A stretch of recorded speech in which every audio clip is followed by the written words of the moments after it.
Oremos em nome do Pai, do Filho e do Espírito Santo. Amém. Vinde, Espírito Santo, enchei os corações dos vossos fiéis e acendei neles o fogo do vosso amor. Enviai o vosso Espírito, e tudo será criado, e renovareis a face da terra. Oremos. Ó Deus, que instruístes os corações dos vossos fiéis com a luz do Espírito Santo, fazei que apreciemos retamente todas as coisas, segundo o mesmo Espírito, e gozemos sempre da sua consolação, por Cristo Senhor nosso. Amém. Estaremos reunidos em nome do Pai, do Filho e do Espírito Santo. Amém. Hoje nós vamos falar sobre a simbologia dos números da Bíblia. Vocês já perceberam que na Bíblia nós temos muitos números? E é comum, por exemplo, o padre falar na missa sobre o número 40, que simboliza uma geração. Já ouviram falar nisso? Ou sobre o número 7, já ouviram falar o número da perfeição? Mas hoje nós vamos entender um pouquinho melhor, né? Tudo o que Deus nos coloca à disposição, Ele faz com o propósito, né? De nos ensinar e de ter um significado. Então os números na Bíblia, eles também têm esse significado. Tanto que os autores de cada livro, eles se apropriam desse número para aumentar o significado ou para dar uma importância diferente àquele trecho que eles estavam escrevendo. Além disso, nós vamos ver que mesmo Jesus, nos seus milagres, ele se apropria também dos números para justamente dar um significado diferente. Então, hoje a gente vai aprender coisas que a gente até então não sabia ou não sabia tanto. Mas o número, ele está presente desde sempre. No nosso caso, no português, a numeração é identificada por algarismos diferentes das letras, né? Não tem o mesmo peso. Mas nós vamos ver que, por exemplo, nós temos aqui o hebraico, em que as letras elas têm um valor numérico. Então, uma determinada letra, ela também tem um valor em números. O mesmo vai acontecer com os algarismos romanos, por exemplo, né? Os gregos também. Algarismos romanos nós conhecemos? Já viram a letra I? Que número que simboliza? 1. Já viram a letra V no algarismo romano? Que número que simboliza? 5. E o X? 10. Então, a letra, ela tem um valor numérico. Então, ela também tem uma simbologia nos números. Além disso, no português, nós temos algumas expressões, são expressões idiomáticas, numéricas, que elas mudam o sentido. Embora a gente fale alguma coisa ao pé da letra, tem um significado diferente. Por exemplo, se eu falasse, olha, na missa tinha meia dúzia de pessoas, não vai querer dizer que tinham 6 pessoas. Eu contei, 1, 2, 3, 4, 5, 6. Não quer dizer isso. O que quer dizer meia dúzia de pessoas? Pouco, muito pouco. Mas tinha meia dúzia de pessoas. Então tinha muito pouca gente. Então a gente também utiliza, mas nós utilizamos de expressões idiomáticas para que também, utilizando números, só que simbolizam uma outra coisa. Então os números, eles são muito utilizados, né? Então, como reconhecer o seu significado, o significado dos números no contexto bíblico? É isso que a gente vai aprender hoje. Então, nós vamos aprender os principais números. Nós temos outros números na Bíblia, mas nós vamos aprender sobre os principais hoje. Então, nós vamos iniciar com o primeiro de todos, número 1. Já ouviram falar Errad?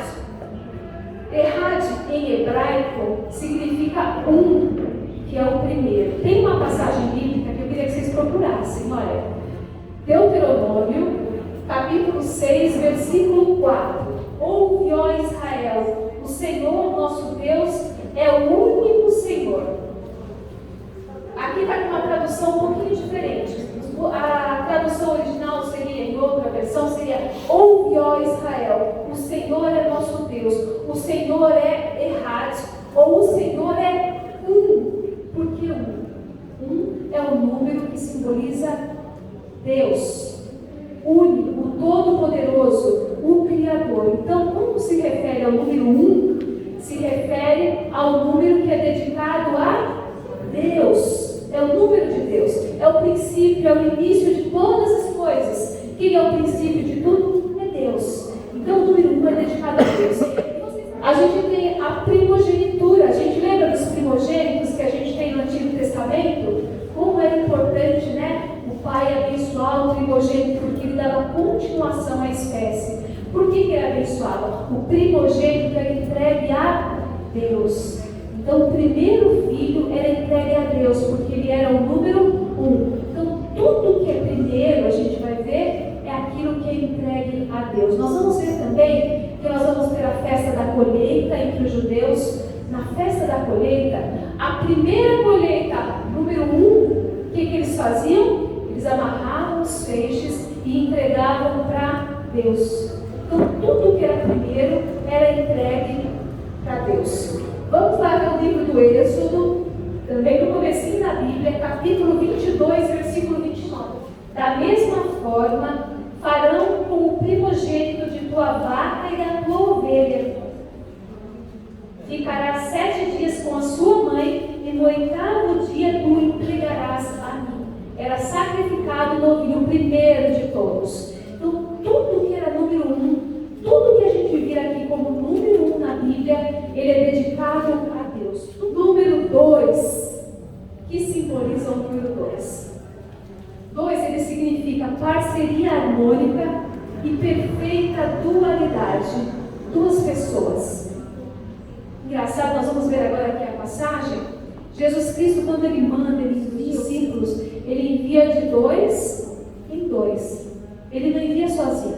Ele envia um como apoio para o outro, como segurança para o outro. Uma coisa curiosa também, na vida religiosa, quando eles vão sair, as pessoas que vivem, por exemplo, na comunidade, eles vão sempre de 2. Então você pode ver, por exemplo, se você chamar alguém da fraternidade para ir, por exemplo, no seu estabelecimento, ele vai com alguém. Eles sempre andam com outra pessoa, os religiosos todos. Então existe essa dualidade. Então, sempre de 2 em 2, assim como Jesus o fez. Vamos ver então a passagem bíblica. Aqui também nós temos Adão e Eva na criação. Deus criou um complementando o outro. Então, o número 2 é a complementação. Primeiro livro da Sagrada Escritura, capítulo 1, versículo 27.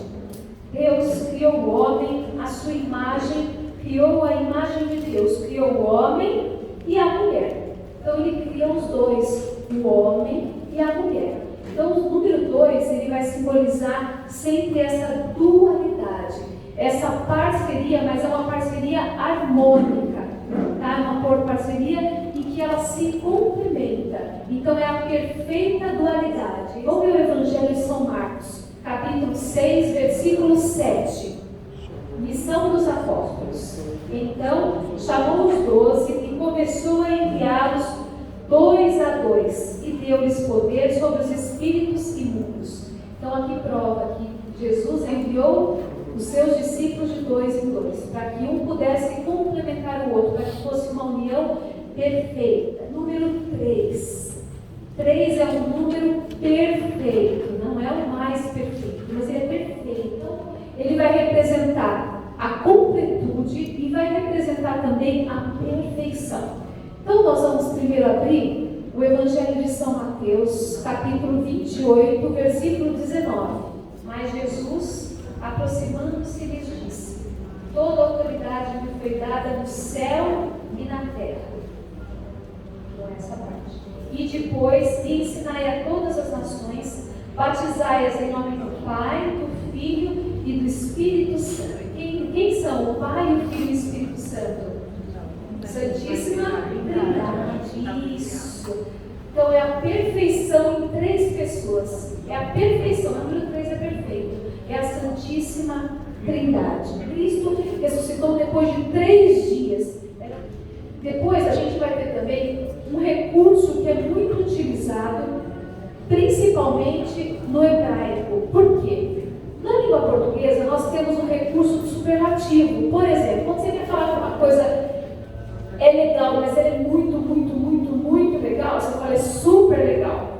Quando você quer falar que uma pessoa é muito santa, nossa, essa pessoa é santa demais, você fala que ela é santíssima, por exemplo. Quando você quer falar que uma pessoa é muito bonita, você A gente tem um recurso que a gente utiliza uma palavra própria para indicar esse superlativo no português. Mas no hebraico não existe. Então o que eles fazem? Eles se apoderam 3 vezes do mesmo nome. Porque aí quer dizer que você está dando exaltação àquela característica, né? Aquela qualidade. Então aqui nós vamos ter, por exemplo, essa passagem de Isaías capítulo 6, versículo 3. E clamaram uns aos outros, dizendo: Santo, Santo, Santo é o Senhor dos exércitos, toda a terra está cheia da sua glória. Nada mais é do que o santo que a gente proclama na missa.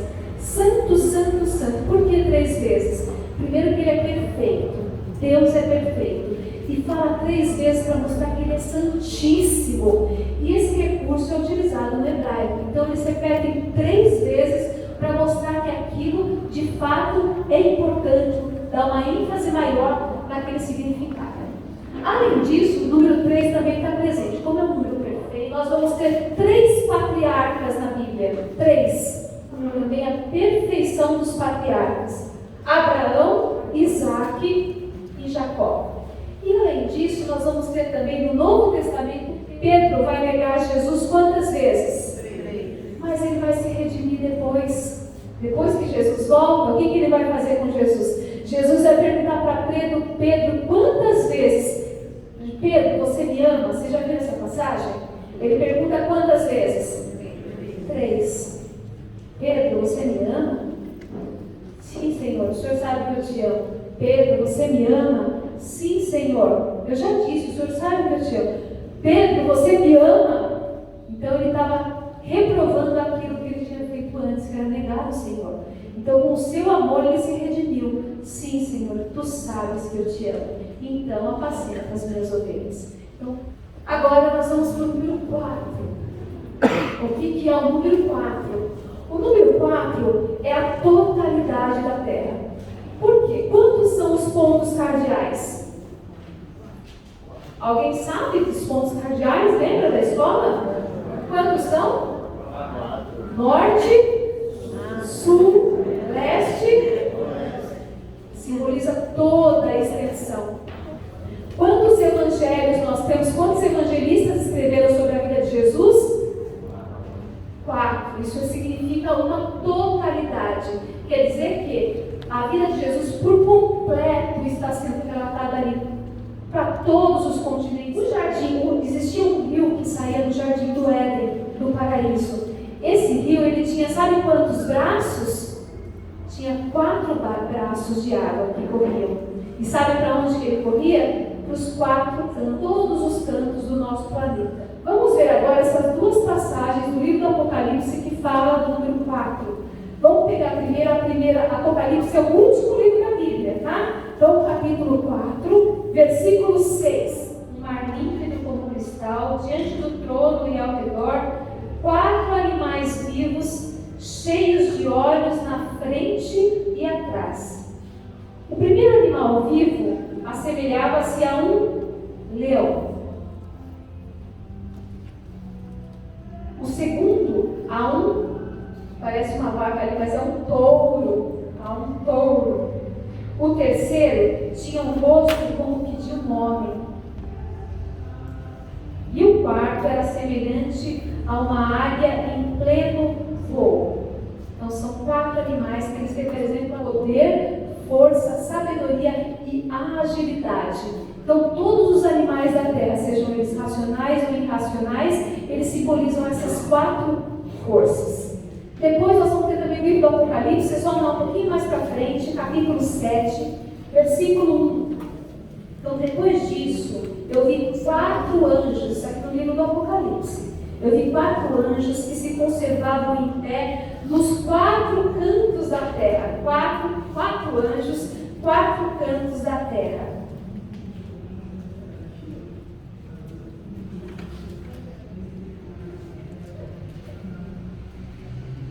Detendo os 4 ventos da terra, para que nenhum vento soprasse sobre a terra, sobre o mar ou sobre água alguma. Nós vamos para o número 6. Alguém já ouviu falar no número 666 da Bíblia? dá até um pouco de medo, né? O que será isso? Então, isso que a gente vai ver hoje. O que é o 6? O 6 ele representa um número imperfeito. Por que ele é um número perfeito? O que é o número perfeito, mais perfeito? 7. O 6 ele não conseguiu atingir. Por isso que ele é chamado de número imperfeito. Ele não atingiu a perfeição. Vamos lá para o número 13. Capítulo 13. Versículos 15 a 18. Então foi dado também o poder de comunicar espírito, vai ser a imagem da fera. A gente vai ver que esse número 66 vai se referir a uma fera, ou vai se referir à besta. Lembra do número da besta? Então a gente está falando da besta aqui, tá bom? Então foi dado também comunicar espírito. Então, como se essa besta ela fosse um Deus, tivesse dado esse poder para ele ser Deus. Vamos lá. É isso aqui que o escritor, que é João, né? Que estava desse lado, ele escreveu. Ele escreveu aqui cheio de simbologia. Eu vou explicar por que tem tanto símbolo aqui no livro do Apocalipse, né? Então ele disse que foi dado à besta esse poder de se comunicar como se fosse Deus, né? E de modo que quem não fizesse o que ele quisesse, né? E que não se prostrasse diante dele seria morto. Então esse falso Deus, ele queria que as pessoas se prostrassem diante dele. Conseguiu que todos, pequenos e grandes, ricos e pobres, livres e escravos, tivessem um sinal na mão direita e na fronte. Ninguém pudesse comprar ou vender se não fosse marcado com o nome da fera ou o número do seu nome. Eis aqui a sabedoria, diz o escritor. Quem tiver inteligência, calcule o número da fera ou o número da besta, porque é número de um homem. Não se preocupe, é o número de um homem. E esse número é 666, é 666. Então, ele nos fala aqui, essa fera, essa besta, ele se considera um Deus, que as pessoas devem se prostrar diante dele. Quem não fizer nem comer vai, vocês viram? Né? Só que ele fala, se você tiver inteligência, ouça isso. Só que ele fala em enigma, por quê? Ele escrevia na prisão, ele estava aprisionado. Isso daí passava pelo soldado. Se ele falasse às claras, o que aconteceria? Seria morto. Então ele tinha que falar usando enigmas, usando uma linguagem diferente, de forma que quem entendesse? Os cristãos. Por isso que a gente vai ter uma linguagem tão figurada no livro do Apocalipse. A gente não precisa ter medo disso. Quando João vai escrever, João foi o único apóstolo que morreu de velhice mesmo, né? Porque os demais foram todos martirizados. Então ele ficou preso. Quando ele estava preso, ele escrevia essas cartas. E ele tinha que denunciar alguns problemas da época para quem? Para os cristãos. E é isso que ele faz nesse livro, quando ele fala do 666. Então vocês lembram que cada letra tem um valor numérico? Perfeito. Então aqui a gente vai ter Nero César, que é o imperador Nero César. Então são as letras do nome Nero César e cada uma delas tem um valor. Então a primeira tem equivale ao número 50, a segunda ao número 206, e você somando todos os números, que número nós vamos ter? 666. Só isso. Então essa besta que ele fala é o imperador Nero. Ele está denunciando aos cristãos para que eles não tenham medo, porque o imperador ele quer se fazer de Deus. É isso. Então esse número 666 simboliza isso. E o número 6 é um número imperfeito. Isso quer dizer que ele nunca vai ser Deus. 666 é o número 6 é um número imperfeito. Imperfeitíssimo, porque são 3 vezes o número 6. Agora nós vamos falar do número da perfeição absoluta. Qual que é? Número 7. É o número perfeito. É totalidade. É plenitude. É o número mais perfeito. É isso que a gente vai ver agora. Quantos são os dons que vocês vão receber do Espírito Santo no Crisma? 7. Por quê? Porque vocês vão receber todos os dons, não são só 7. Embora a gente numere por 7, isso simboliza o quê? Que todos os dons necessários para uma transformação de vida, vocês vão receber. É totalidade. São todos os dons do Espírito Santo que serão derramados sobre você. Então, o número 7 também é simbólico nesse sentido, é perfeito. Jacó, ele vai servir Labão para poder casar com uma das suas filhas por 7 anos. É lógico que ele tomou a primogenitura do irmão dele, né? A mãe dele ajudou. Não sei se vocês lembram da história do Antigo Testamento. Então ele vai pagar por isso, né? E aí ele vai trabalhar para o Labão por 7 anos, até que ele vai conseguir receber uma esposa. Só que no lugar de receber Raquel, que ele amava, ele vai dar Lia, que é a filha mais velha. Então ele trabalhou 7 anos, ele teve um serviço. Isso significa o quê? Uma submissão perfeita. Ele se submete mais 7 anos para ter a mulher que ele ama, que é Raquel. Então ele trabalha 7 mais 7, é um número perfeito. Significa o quê? Uma submissão perfeita, de um arrependimento perfeito daquilo que ele tinha feito de errado também. E aí a partir daí ele começa uma vida nova. Só que ele vai ter que trabalhar 7 mais 7. Isso a gente tem na história de Jacó, na Sagrada Escritura. Nós temos também lá no Egito, lembra que José desvendava sonhos? O que ele vai falar? Que serão quantos anos de abundância no Egito? 7. Então ele vai desvendar o sonho do faraó, que são 7 anos de vacas gordas e depois 7 anos de vacas magras. O que significa esse número 7? A perfeita interpretação desses sonhos. Então esse número 7 também, o número perfeito, também está presente nessa passagem bíblica. Outra coisa curiosa, quando eles matavam, sacrificavam um animal, sabe quantas vezes eles aspergiam o sangue? 7 vezes. Também é outra passagem bíblica. O que quer dizer isso daí? Eles aspergiam porque eles estavam pedindo a sua redenção, o perdão dos pecados. Então, quando eles aspergiam 7 vezes, era uma redenção perfeita. O número 7 é perfeito. Tinha uma festa que era dos pães ázimos, né? Pães sem fermento. Também eles ofereciam por 7 dias esses pães. Por quê? Porque consagravam perfeitamente a Deus. Em 7 dias, que é um número perfeito. Sabe o cerco de Jericó, que vocês de vez em quando fazem? Né? Então, na verdade, para eles conseguirem tomar a cidade de Jericó, tinham 7 sacerdotes ao redor das muralhas de Jericó. Eles usavam 7 trombetas e marcharam por 7 dias. Aí a muralha foi destruída, porque isso significa o quê? Uma vitória perfeita. Depois nós vamos ter Naamã, que vai mergulhar 7 vezes no Rio Jordão. Também bíblico. O que significa? Uma perfeita purificação.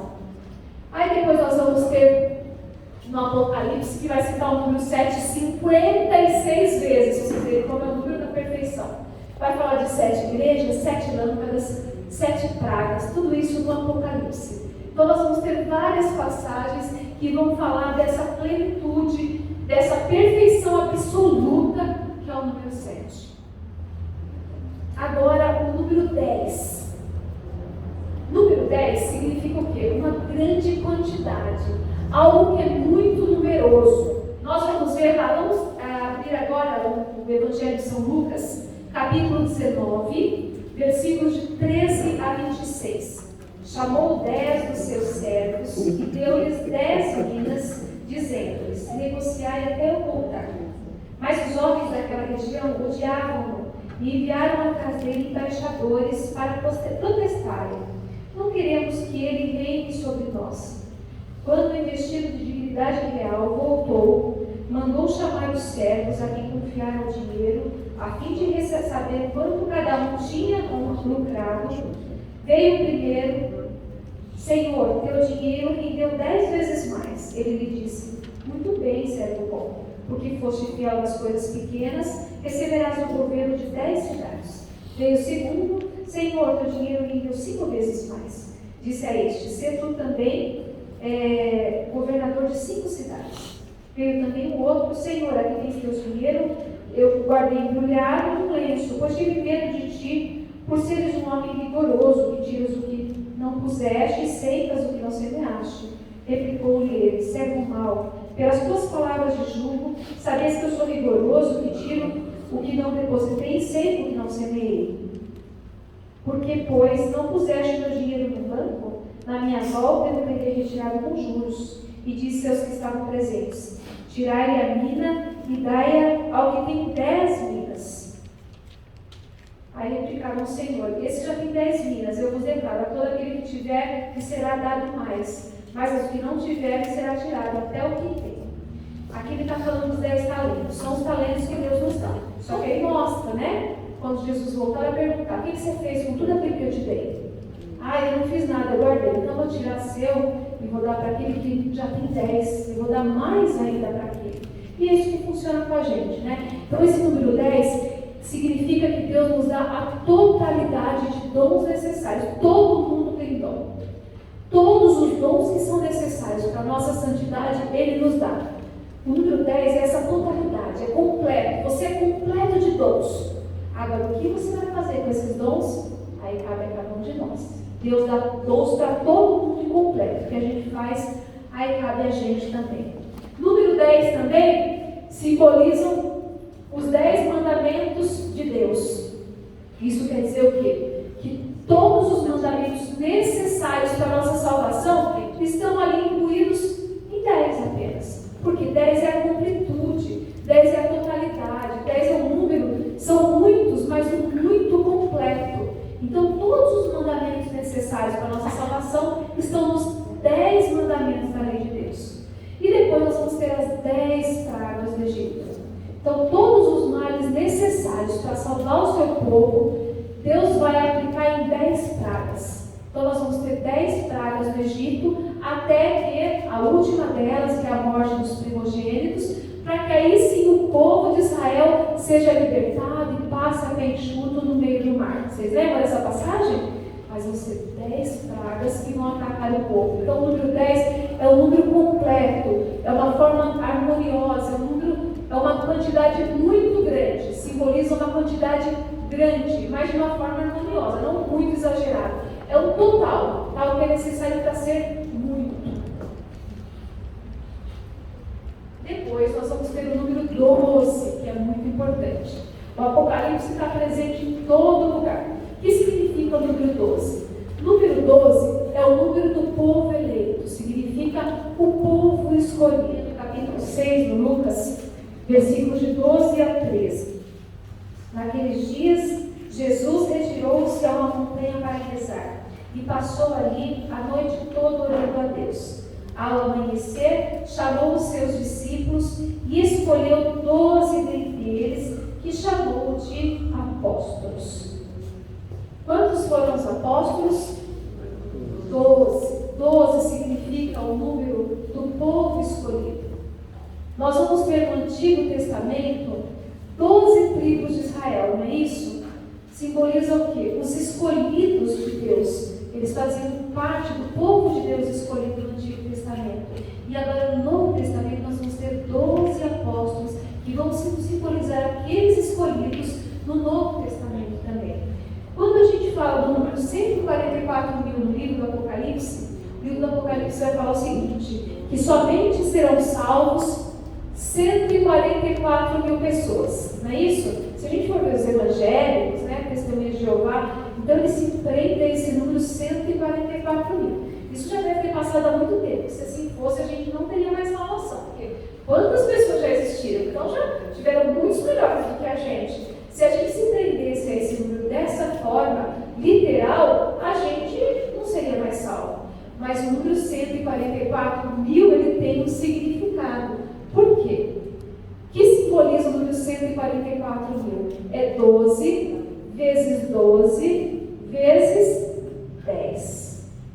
O que é o primeiro 12?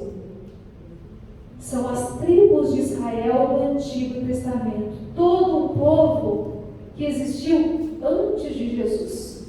Não quer dizer que porque eles existiram antes, eles não foram salvos. Jesus se sacrificou por todos. Os que foram, os que estavam e os que viriam. Então esses 12, número 12 primeiro, são as 12 tribos de Israel do Antigo Testamento. Então é o povo antigo de Deus. Então os escolhidos por Deus do Antigo Testamento. O número 12, segundo, que é 12 vezes 12, simbolizam os 12 apóstolos do Novo Testamento. São todos aqueles que seguiram Cristo, que aceitaram Cristo porque conheceram Cristo a partir de Cristo mesmo, porque já estão no Novo Testamento. Então nós vamos ter Antigo com Novo, então os escolhidos são todos escolhidos do Antigo e do Novo, mas aí seria muito pouco. O que Deus faz? Ele multiplica por quanto? Por 10, que é o número total, que significa o quê? Uma grande quantidade. Somos todos nós. Todos nós somos escolhidos. Resta a gente querer aceitar esse convite, né? Mas Antigo Testamento, Novo Testamento vezes 10, que é um número grande, que significa completude. Então somos todos nós escolhidos e convidados para participar do reino de Deus. Então são somente 144 no número literal, mas simboliza assim, os escolhidos do Antigo com o Novo, num número muito grande, do qual nós fazemos parte também. E depois nós temos aqui o milagre, né? Dos 5 pães e 2 peixes, em que sobraram 12 cestos cheios. Esse pão ele simboliza o pão da vida. Pão da vida. Quem é o pão da vida? Jesus. E ele quer entregar esse pão, não é para um ou para outro, para todos os que foram escolhidos, que somos nós. Então, e agora o número 40, que a gente falou, né? Que representa uma geração inteira. Que é um tempo completo, é uma mudança completa. Então nós vamos ter aqui no livro do Êxodo, então Moisés subiu ao monte e a nuvem cobriu o monte. Moisés desapareceu na nuvem e ali ele permaneceu 40 dias e 40 noites. Então ele vai se retirar por 40 dias e 40 noites. O que significa o número 40? É um tempo completo para uma mudança, para uma transformação. Era necessário que ele se retirasse para essa transformação. O mesmo vai acontecer, por exemplo, aqui é uma imagem que Jesus ficou quanto tempo no deserto? 40 dias. 40 noites. Por quê? 40 dias e 40 noites. Isso significa uma mudança. A partir de agora ele vai iniciar a sua vida pública. Então esses 40 significa ou uma geração ou um tempo completo de mudança. E nós vamos ter também lá depois na carta aos Hebreus, o povo de Deus, o povo de Israel, que ficou no deserto quanto tempo? 40 anos. Uma geração completa. Para aí sim serem merecedores da terra prometida. Então, o número 40 é um tempo completo, é uma geração completa, é um tempo completo de mudança. Por que existe quaresma? Quantos dias são na quaresma? 40 dias. Número 40 é um número perfeito para conversão. É um tempo completo de penitência para uma mudança de vida. Porque depois da quaresma a gente vai ter a Páscoa e a gente vai ter uma vida nova. Então o número 40 simboliza isso. Um tempo para uma vida nova.